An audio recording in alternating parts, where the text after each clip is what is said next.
Bonjour, c'est le live de Newstank, les infos de la semaine. Bundesliga, feu vert des autorités allemandes pour une reprise à partir du 15 mai. La poursuite de la compétition pour 36 clubs est autorisée et se fera à leurs frais et à huis clos. Petit tour de piste des championnats européens. En Angleterre, reprise envisagée le 8 juin avec match à huis clos et sur terrain neutre. Espagne, reprise envisagée à la mi-juin à huis clos. Italie, entraînement individuel autorisé depuis le 4 mai. Entraînement collectif à partir du 18 mai. Reprise de la compétition non encore fixée par les autorités. En France, c'est le seul pays du top 5 européen à avoir mis un terme à ces compétitions phares. Dans le secteur du sport, 77% des structures s'estiment très fortement impactées. Selon le Conseil social du mouvement sportif, l'arrêt des activités dans les structures sportives a mis leur recrutement en pause.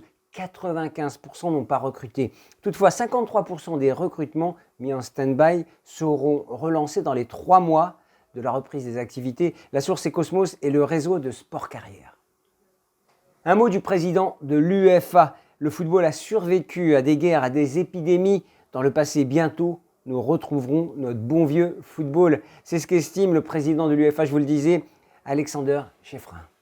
Retour sur le webinaire Newstank.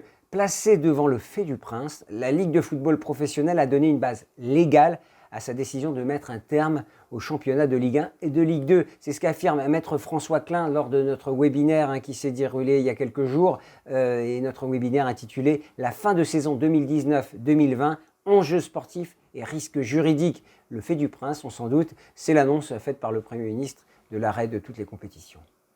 Paris 2024, s'adapter, c'est avoir le courage de tout remettre en jeu. C'est ce que déclare Tony Estanguet. Nous chercherons le chemin le plus court et le moins coûteux pour mettre en œuvre notre ambition, car cette crise sanitaire va probablement induire des surcoûts que nous n'avons pas encore complètement identifiés. C'est ce que dit Tony Estanguet. À la LNR, on s'active. L'activité de la Ligue nationale de rugby est très soutenue en cette période car on travaille sur de nombreux scénarios de reprise pour les matchs à huis clos ou sur un modèle avec du public, déclare Thibaut Châtelard, directeur marketing à la LNR. On rappelle que le top 14 ne pourra pas reprendre avant le mois d'août 2020.